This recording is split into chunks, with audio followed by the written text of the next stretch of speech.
Affrontement entre armée congolaise et rebelle ya ADF et Salemi mokolo ya lobi na Ruwenzori bilan yango eroye bana kalamingi te po ba konti armée balobi en entendant basala ratissage pe balanda ndenge ni musala eleki bongo bakopesa bilan na mokolo ya lobi du moins affrontement ezalaki makasi pe mandoki ebetamaki kutu ekozaki déplacement. Il y a quelques habitants, il y a parti où on a grève dans le ministère, il y a affaires foncières.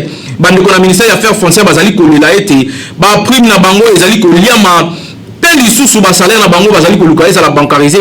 Ministre des affaires foncières mwana mboka Molendo Sakombi ba Jean bazali kolela bongisi la bango musala po ezali kokende malamu te.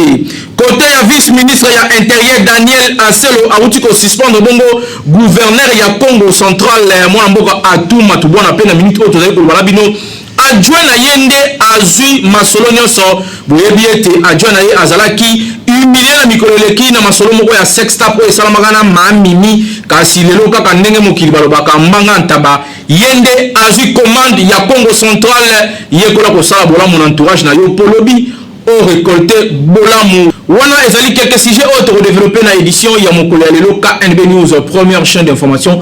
On continue na lingala awande bozaka ba vraie information sur vérifiable et d'une manière très professionnelle. Ngai Nathan Siatanazana na plaisir ya ko présenter bino édition ya mokolo lelo mardi 7 septembre 2021 pe na souhaiter bino bonne malamu. République démocratique du Congo a outil qu'on réceptionné plus de 250 000 doses de vaccins modernes.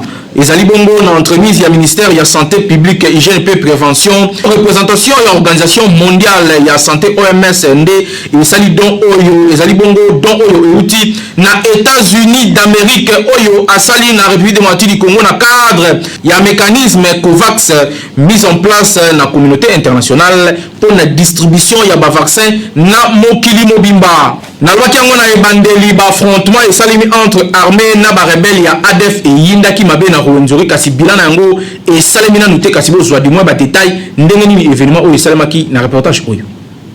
Ba forces armées ya République démocratique du Congo ba s'affrontaki mokolo ya lobi lundi 6 septembre 2021 na ba rebelle ADF na ba agglomération ya Racha Mabondo pe Mulua na groupement Malambo na secteur ya Ruwenzori na territoire ya Beni na Nord Kivu. D'après société civile ya secteur oyo ba élément ya FRDC oyo ba interceptaki passage moko ya ba rebelle bongo na bongo nde ba landela ki bango pe échange ya ba tir et ya ki ko salema ezalaki ba échange moko entre ba armes lourdes pe légères. Ricardo Rupande, président de la société civile de Ruwenzori, Oyo a se confié à la presse mokolo mardi a salué détermination de l'armée ya ko traquer ba rebelle Oyo. Selon les promptitude de l'intervention ya armée et permettre et limiter ba dégâts et belé. Na bongo structure citoyenne Oyo a sengi prudence makasi na ba agriculteur Oyo bazali ko fréquenter ba coin Oyo ya secteur ya Ruwenzori ndenge bakendaka na tongo pona kokende ko sala bilanga po selon ye ennemi Oyo azali ko rôder tout autour ya ba village wana pe ko ba ndenge nini ya ko boma bandeko Oyo babimaka tongo mingi pona kokende ko sala bilanga lisusu basengi na ba congolais nyonso Oyo bakendaka ko sala bilanga na tongo baye baka ko pusa mwangonga na place ke babimaka ba 4h ba 5h bazelaka mwa muke ata 6h30 7h batu mususu pe na ba village mususu balamuki bongo bango bakokende ko sala bilanga ezali pe kaka moko ya ba manière ya ko se protéger po ete basa proie ya ba civique Oyo te porte-parole ya ba opération Sukola 1 capitaine Anthony Mwalushai azali ko promettre ko livrer version ya ba fait nyonso après vérification ndenge makambo Oyo salemaki en attendant état de siège ezali ko continuer musala nango pe bazali ko senga na ba rebelle nyonso batika ba massacre Oyo nyonso bazali ko sala pe baya ko servir na se ya drapeau ndenge bakonzi ya mboka bazali ko senga. Sinon résistance nyonso oyo bakokuta na ngona nzela bango bakosala musala ndenge lo ya mboka esengi bango ete ya batikali. Kinshasa eleki partout. Grève na ministère ya affaires foncières ba Jean bazali kolela ba koma kopesa bango ba 500 francs ya ba prime pe ba 1000 francs ezali kopesa pasi alors que ministre na bango nyonso na TV azali kokumisa ki ba Jean na bazali kosala musala kitoko po ete recette ezali kokota na caisse ya l'état bazali awa na micro ya Peggy Ilunga. Bandeko oyo bozali komona boye bazali ba Jean pe ba fonctionnaire ya l'état ya ministère ya affaires foncières bandeko bazali koloba pe ko ganga boye par rapport ya makambo ndenge ezali kotambola malamu te na ministère na bango prime bazwaka te ministre na bango kaka kokende kosalaka jalelo na ba télévision pour koloba ke ministère na ye ezali kokotisa mbongo bien alors que vie ya ba Jean na ye azali kolandela yango te ndenge bozali komona bango ba tata oyo na ba mama oyo ndenge basalaka musala bazwaka ba prime ya 500 francs na ya ba 1000 francs ndenge bango mo bazali koloba awa ba prime nyonso ndenge rebami ata na loi de finances to za mikanda nyonso ekitaka na secrétariat général parce que kuna ndi hiérarchie na biso et puis secrétaire général partout ce sont les secrétaires généraux de bazalaka na nini comment dirais-je non bazalaka na nini oyo la clé de répartition ya nyonso bango de bazalaka na mais biso tozo produit rebelle on nous remercie avec une prime maigrichonne de 500 francs tosengi IGF aya IGF a comme ça la contrôle na ba division te a comme ça la contrôle na hiérarchie na secrétariat général kuna ndema kamyo zali akende comme ça la contrôle kuna asa la contrôle kuna ay ba prime wana ekendaka wapi o to sengi na ye abanda ko vérifier déjà la présidence de la République parce que kuna ndo ndo te couvrir ngo azwa déjà ba élément 15 prime nyonso wana comme ça kende ko tuna bango kuna la contrôle ko sala ba prime nyonso yo ekendaka wapi molendo ngai na yebeli na TV molendo ngai na yebeli na TV nano na mona ye awa te ko yata ko tuna boza ndenge nini. Ça c'est quel ministre oyo azaka kapona ko sala propagande na ye to ba reconduire ye o na kotisi ota bato oyo bazokotisa bambongo ayebi bango te. Il est là depuis qu'il est ministre. Souvenir on a retenir dans mutunanga molendo ezaka ba mise en place na ba suspension ya ba chef nde musala oyo ye ayelaki suspension ya ba chef de bureau na ba mise en place ndo ya fandeli na kabine na ye mais ba oyo bazokotisa recette du jour le jour ayebi bango te nde réclamation na biso to revendiquer tant que tomoni clarté tokotika te tozo continuer. D'abord premièrement moto aza la base ya makambo nyonso eza ministre na biso actuel ntango ana akomaki ministre te azalaki commissionnaire azaki koya kosala ba dossier Jean-Aimé Molendo Sakombe azaki koya kosala ba dossier depuis qu'il a comme ministre est-ce que asa ya awa kotala ba jean bakotela ke mbongo batutaka tolo ke non recette vous les avez mata et le côté banda tozo ba carte oyo mécanisation ba bomba ba carte bleue to ebiso basala obana na bango to ebité ministre Mobimba akomisa ba conservateur na biso ba 207 na ye yake na kolia kuna bango bakende kofuta na ba voyage de biso to sala ka bango musala bango badonda ka bango na biso bake Turquie bake ba États-Unis basoma ba dip basoma ba mapamu ne balingi biloko wana to ninyango te biloko mokunza mboka boyi quand on dit état de droit chacun de nous doit se retrouver na siwere na ye ba agent ya affaires foncières bazali ko senga kaka eloko moko bancarisation ya ba prime pe ba salaire na bango nyonso po ete ba lembi likambo ya 1000 francs na ba 500 francs bazali ba père de famille et ezali ko sala malamu te alors que bazali ko kotisa mbongo na caisse ya l'état chaque jour ba sengi na IGF akota masolo oyo pe aya ko sala inspection na ye a pona koyeba mbongo ya ba prime na bango ekendaka wapi. Papa Gilles Alingete bazali ko zela awa surtout côté ya secrétariat général na bango nde balobi magui ezali ko sala mingi kuna dossier à suivre Kinshasa et l'équipe partout. Vice-ministre ya intérieur Monamboka Daniel Aselo a outi ko suspendre bongo gouverneur ya Congo central Atou Matubwana pe adjoint Yende asi commande ya province Oyo. Voilà le reportage Oyo proposé na Naomi Pila.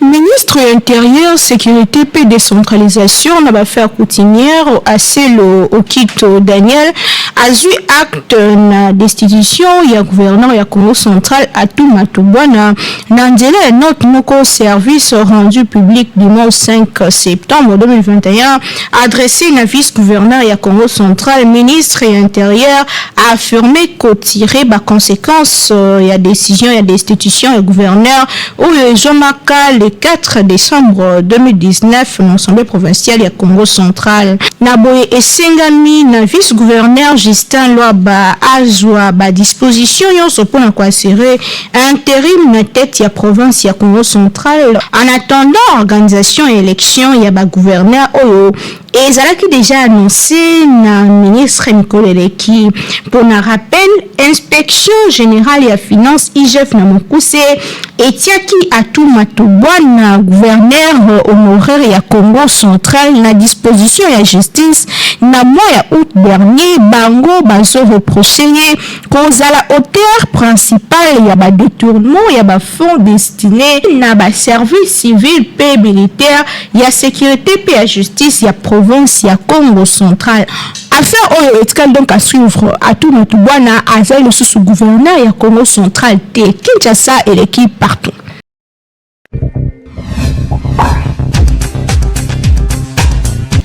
Journée mondiale ya fair play yo oyo okoka ko sala bolamu te oliko wela na nzela oliko wela nyonso surtout na société na biso ezali très important ko na fair play awa ezali journée oyo internationale ba dédié na batu nyonso pona ko yeba ko sala fair play na ba nyonso bazali pembe na yo Naomi Pila a pesi biso ba détails. Le 7 septembre à chaque année, nous qui célébrons la journée mondiale du fair play.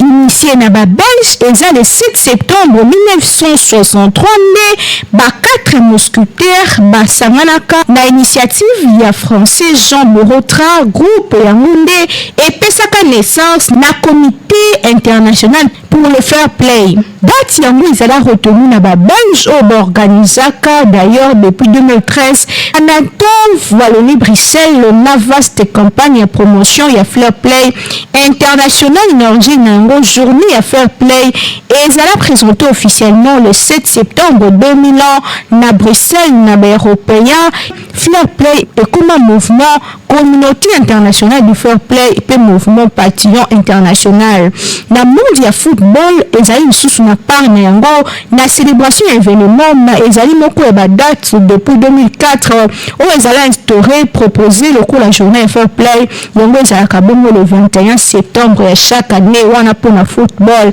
kasi pona koyeba sur ba valeur essentielle ya fair play.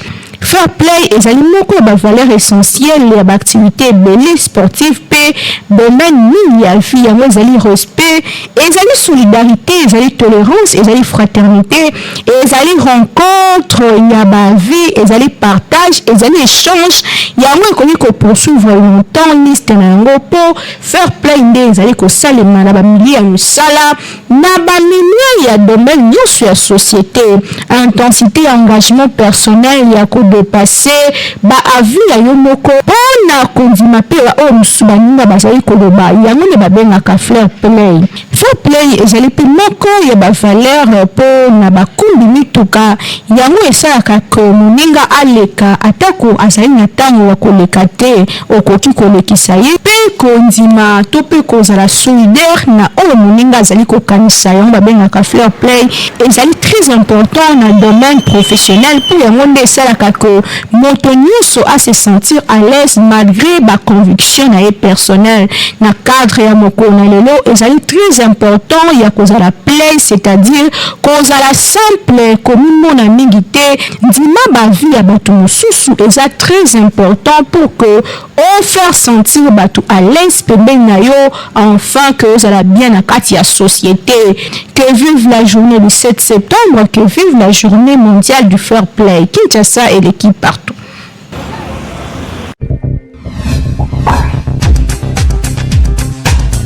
mondoki politique pe bonzambe elongo na mwana mboka héritier lukoji ezali bongo ba émission oyo déjà ezali en ligne na chaîne YouTube na biso KNB News et sika wapi to développer ka ba sujet ndenge na ndenge d'actualité pe mingi na makambo ya bonzambe boko tabo s'abonner polobi bo raté bilengi ya ngelngelité.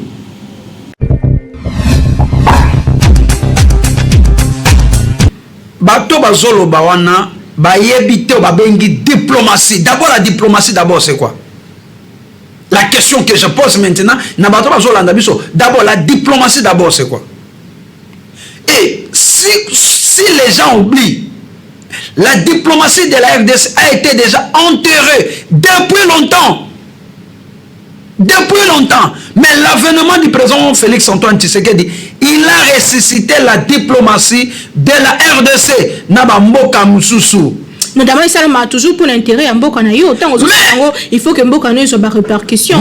Apparemment, les investisseurs, il fallait bailler bazo qu'on s'est manifesté jusque là. Il y en a qui bisayo. Hein? Mboka ezalaki na kata coalition, FCC bandai ko bloquer biso makambe bandai ko sala mamala muté. Toye susu na kasha combat président de la République azobunda bitumba. Na bato bazolinga mboka kende liboso te. Mais le président de la République azoluka intérêt pacifique ya RDC. Lelo azokendaka na bamboka boya auta ko na Italie awa. Azoke siko na Istanbul, c'est-à-dire kuna na Turquie. Azoluka intérêt ya RDC.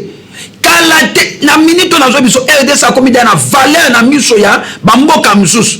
Akomi kalate bozomona changement ezokota siko na kata mboka. Mais le système azoya après 3 ans. Mais le président était bloqué par FCC na cage et il est aussi combattu jusqu'à présent na makambo ya union sacrée bazobundisa ye. FCC PXA investisseur baya. Mais chef du gouvernement qui aboutissement ya ba relation au chef de l'état Zosal. Mais chef du gouvernement azaraki kuna za mutani ya FCC. Azaki na pouvoir ko signer pas Mikanda parce que c'est lui le chef du gouvernement. Soit ce bandé ko bloquer makam. Moi ezate et n'oubliez pas ndeko muzito albanini. Abi bako sala tupo baba barre ba investisseur batika ko ya na kata mboka. Et n'oubliez pas ba terme ona. Ce que ba investisseur ba ki biloka bongesa bako ko ya te. Ce que président de la République Osani azo kende azo négocier place de diplomatie zalaki te. Azo négocier abongisa pour batona baya pour en 2023 apparemment il est seul, il le fait tout seul apparemment il est le garant de la nation en même temps il est le président de la République azali président Union africaine kobo sanate azape vice-président ya SADC et n'oubliez pas madame la journaliste et n'oubliez pas lelo RDC et ezwa statut supérieur na ba monde mususu na koya ya président Félix Tshisekedi. Au moins ni malamu ya koza na président oyo alingi mboka. La vérité sur la gestion des dîmes est celle-ci. C'est que en Israël, il y avait toute une tribu qui était appelée à servir Dieu dans les temples. Pour nous les gentils, c'est là de transposer en gros l'icolo ya ba diacre, ba choriste, ba interprète, ba zana droit ya dîme. Il y a église. Ok. Pourquoi? Il travaille à titre de Lévi. Na katina itonga. Salaire à liboso, nani faut aller à mon pasteur to papa. Ah, ok. Salaire à liboso, on a tout basculé. Le moins a dit, déjà on a pas offrande. Là, salaire à liboso, ça a prémisse. Et ça offrande était. Prémisse et ça offrande, je les prends au même titre que la dîme. Prémisse et ça offrande, ça veut dire quoi? Israël, parce que nous avons pris ça de l'Israël. Chez nous les Bantous, chez une tribu que j'aime bien, les Louba, voilà. Ça veut dire au Salim Moussala, par exemple, ce que nous avons limité. Aux hommes limité, aux hommes chez les Malouba, salaire à liboso, il faut payer ça papa na yo. Oui, non, mon bimbolo à tel côté. À ta transport aussi maté, les hommes lambo, les hommes à organiser pour douter. Oh, organiser pour la allez à Rognos. Il faut essayer de passer. Passionner de obimser du tombeau. En en quelque sorte bien aimé. C'est-à-dire mulambo wana o bando benga biso bando benga mulambo. Ça veut dire eza le rôle ko fumula nzela quoi. Pour remercier baboti parce que tu reconnais que ce baboti babota kiyote on nyoza musala wana te. Muto opesa muto atangisa kiyote. On peut ça baboti na yo ni to bando sala kala. Kala si ba tuteur na ndé baboko la kiyo alors ils vont faire l'office ya ba parents na yo on peut ça bango mbona. Mais tant que na Kristo to ko pesa mbongo e pa papa te. To ko pesa ngo e pa nzambe. O nzambe aponi muto fo pesa eza levi. Mais au moins que papa a comme un kanda tant au moins que pasteur allez mon fallait y aller. Non papa comme un kanda te papa za mundi minakati na Kristo va frère. Ayebi lo ba nzambe akoki la nzambe zuwa te. Ba ko la nzambe zuwa te. Monisco elle aussi premier soin premier salaire na yo. Okolongola ta transport salaire brut aux yango. On me mis yango pas pasteur elle wana signer contrat ya sika. Ça veut dire chaque fois que mon gimi a signé contrat à Sika, a eu premier salaire, bah m'a dit salaire au bah m'a dit il faut appeler ça mon patient. Bon. Comportement ya bandeko oyo babombaka basango ya maladi ya ndeko soki azali kobela akobeta lisolo na yango te kasi mokola kokufa ye muta liboso akobenga répertoire na ye mobima mpona koannonce liwa oyo ezali comportement oyo bakongolais bele badeploraki yango na micro ya Hervé Zaka pe Merveille Mobende. Motema ya mutu nzambe kaka nde ayebaka po biso tomonaka kaka parents pe tozalaka incapable ya komona oyo ebatami mutu oyo ozokanisela mabe okomona yende mutu malamu oyo akoki kosunga yo na bamoment difficile pe aza na souci na yo kasi oyo ozosala confiance yende alingaka kutu bolamu na yo te prière na ye ezalaka yo échoué yango mpona kotambola malamu na se ya mokili oyo il faut kobondelaka mingi pe il faut kosengaka kaka nzambe abatela yo. Toyebi ke bato ebele ba préférer kopesa sango liwa plutôt que sango ya malade. Azobanga po ayebi mitema ya bato te to pe etadami ya bato te. Okomona bana bazobombela ba tata mwasi ba papa kulutu na ba papa leki kende kuna bango aza malade po bazobanga ke bakolia ye. Sorcellerie ekoma ko dominer na mitema bato surtout ba tata mwasi ba memanga mbo bango bazala kaka bandoki. Mais soki papa yango akufi kaka ba papa leki wana na batata mwasi wana nde bakobenga bato liboso po baya kokunda ndeko na bango. Yango biso magazine KNB News to tunaki na bakino soki comportement ya bato oyo babomba kasangwa maladi plutôt que sangwa liwa soki ezalaka malamu. Ya mabe mutu so bazobela yebisa bato nyonso kingandi aza kobela. Leo mususu pe na ko visiter bato baoya ko visiter le mususu alinga ko kufa le mususu pa ko kufa te. Metango bino bobombi le mususu mutu alinga ka sunga ye bobombeli mutu akufa te fa kufa kaka. Eza mabe soki mutu aza ko bela fo bo electe bato nyonso bayeba. Oya ko ya aye opa ko ya te aye te. Bango nde baza mabe kwanga eta mutu azobela.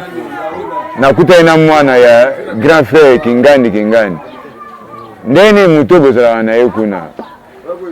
Ote yo bena ngaza bien siko yo yebisa ngai na kwa koma na moke ndeni seke bino baza mabe boni to progresser te comportement na eza na mabe mais batu so ba koma pe ko bomba po ani mokile koma na mabe beba mokile ndenge beba na batu koma mona so ba pesile msu sango kendo na so za malade bien document bode ya quartier be ya famille batamite na mabe ba ya ko sala so mabe mais ezala na opera pour la bonté là musu ente mutu musu pa ko za ke na ide o ko pesa la musu supona ndiko na bina za malade mais bino bobombaki siko ba ate luka na zo bibo ngana me mabi hôpital mo bona ebi ke ba pesa traitement bien mais te ma bino bobombaki o yeba te mais to koma bomba ko ba makami bale musu ba koma boya makamba mabe musu ba koma boya na bango ke ndiko na bola musu bo lekisa yangwana mais pona nga comportement na eza mabe. Pour le comportement mabe tant mutu obela dans la famille dès que il que na tuna ke ndeko wana bela pona nini bo pesa ya no bo bomelanga tant bo benga liso akufi c'est vous abattu mabe dès que l'homme subo ebisa nga tunga de bene to luka solution c'est que bo abattu olinga ka été mususu mutu na mukile nza masalera beaucoup de relations na ye relation pe sunga ka famille ka te ba famille to mona to botami nango to sana ma mbele mso esungo te même si mutu mo tanga tato classe bo azara no tonton de ko be mutu boy asunganga même si les tigres ABC pe mususu na faveur na ye pe akosama kama bikamo mais là ne bo ba nenga mabete so nete mais ngala omona mabe po nini ke boyebisi ngate deki boyebisi ngate na ndima bino te bo ba tu mabena tunaka nde nini tanto ndeko Jean-Pierre Ouazamane bien, Njoka fait Jean-Pierre à Kota Palais à Bela. Jean-Pierre à Kota Palais à Bela, Siko. Là, il fait Jean-Pierre à Koufi. Bobet, il fait Jean-Pierre à Koufi. C'est Bobi Sangate, Bobo Magane, Bobo Masekele, pour vous avoir tout ma bé. Un conseil, on a fait la famille, se comporte. Bon, ma mie Bakake, Moutou, Tangouli Kamune, Tamboula Moukili, il faut bêter Yanonae. Un moussa Yébani. Un moussa pas Yébani, mais dès que Moutou, ah Yébani. tolobi te ke il faut koyebisa famille mobimba sango ya maladi ya moto azobela na ndako na yo kasi ko sélectionner ata ba responsable ya famille pour bazala au courant ke ndeko na bango azobela yo mama ozobomba maladi ya mobali na yo kaka yo na bana yo oyebi eta dame ya bandeko na ye te pe osispetaka bango to souhaiter te kasi soki likama ya liwo ekomi banani kobenga po bakunda ndeko na bango okozona ba problème pour aza mobile na yo kasi yebaki aza pende kwa bato bango bazala na depuis bomwana balia ete bakolia kaka soki akomi mukolo okoya komema na ngambo pamba to banga kama kambo et puis un bon chrétien abanga kabando kité Kinshasa et l'équipe partout.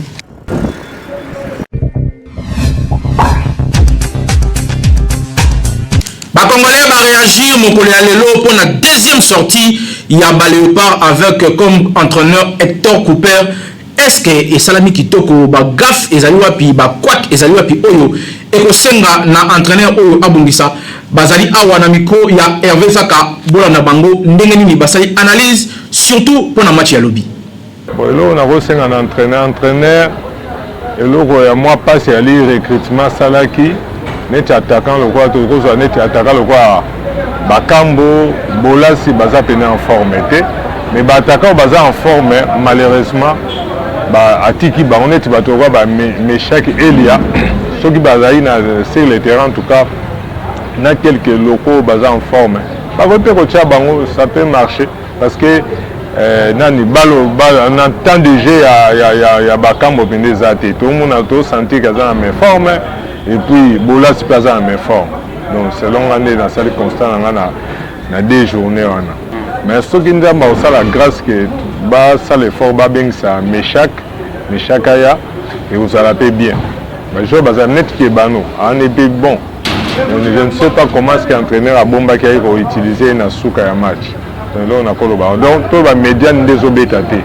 attaque les a moins un peu bien médiane des obétatés défense les autres subir ba choc tout ya ngono monto zo ko encaisser chaque fois bon on est ba animateur équipe ba pro ba ko ajouter quand même plus bazate loko to content to que nous a pas ça besoin oyo ba musu souffle les associés aux autres kana kombo ba pro na oui mboka na za bon oui to boité nga sepela kana makasi mais il faut ba animateur moko baza autour de pour ça ba spectacle na ye ko tozana ba biscuit tozaka ba putu trésor tozaka na ba rouma tumuna bazaka ba loko ba changer ba match bela na nini tozi même ata on a jeto kambala azaki loko ko te Sénégal changer match tout ça ba loko bela ba changer ba match tout monde ne qui va jouer ya dernier to beta la Cameroun na ba loko mais to ndoka na Cameroun na kata Cameroun na ye Masudi akeno tia Cameroun bi na kata Cameroun c'était jouer loko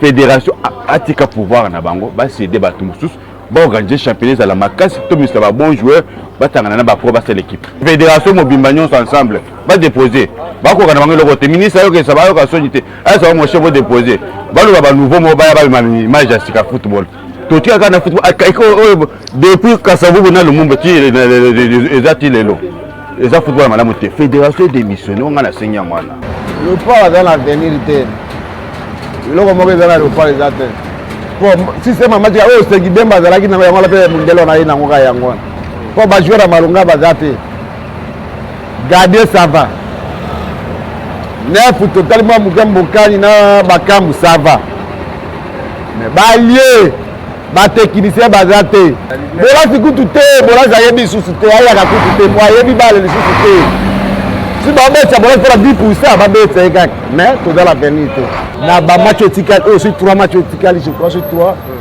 3 matchs etikali pour la Léopard baluka moyen aussi c'est ba meshake banini ba jouer musu ba bengisa bango bakata bakebano wala bayaka te basoso kutu ayaka te ba meshake na musu wana dans na vite wana beta côté ya défense wana obachisa ki bi wana bayaka kutu te baponda biso ba jouer bien baya ba beta ba mokani wana bakambu wana batie batisera baza wana basasere babeta ba na 3 matchs etikali togo gagner te loko joueur net mbokani équipe oyo tobeta na bango na carré mbokani soka za wana bazolenga mbokani akotia biso bi bakambo bazolenga oui loko toboite aza joueur akosala P1+ mais équipe nationale babeta kana ba pro et puis ba loko bazalaka kaka batiaka mais ce qui est vrai ce qui est tolobi ba loko et pas na biso awa nano babandi championnat ba ko recruter ba loko ango ndenge nini par sentiment ou bien entraîneur aza mieux placé que moi ayebi ba faille eloko nini ezangi c'est un grand entraîneur ayebi eloko nini ezangi eloko nini akoki ko bakisa mais biso d'après biso to monaki que non azangi quelque ba joker oyo bakoki ko mema penja nini défense même gardien c'est bon bien quand tu as une erreur bien sûr mais l'objet n'a pas sauvé belé hein entraîner à bakisa ba tête ba élément wana comme ça équipe kozala bien. Merci pour la confiance peu fidélité aux Ali Kolembate copé sur la première chaîne d'information en continu la lingala KNB News chaîne oyo et Salemi Topé magazine oyo et Salemi pour na ko informer bino d'une manière très professionnelle peut te boyebi awande vous allez mieux informer ailleurs botika la toujours scotché branché na KNB News vous allez de citer rédaction ba warion ezali ko continuer ko sala musala kitoko na caméra o nazali ko tala Hervé Zaka double poumon pe mopanzi boye Peggy Ilunga papa social na régie ezalaki bongo papa Timothée Kayembe édition et betamaki dada na merveille mobende seconde na naompila toujours na coordination ya Grand Lion ya communication Jimmy Mukendi Chimanga Kinshasa et l'équipe partout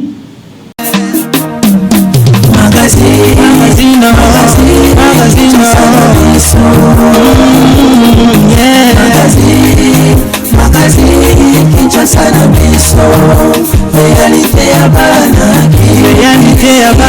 réalité ya bana kino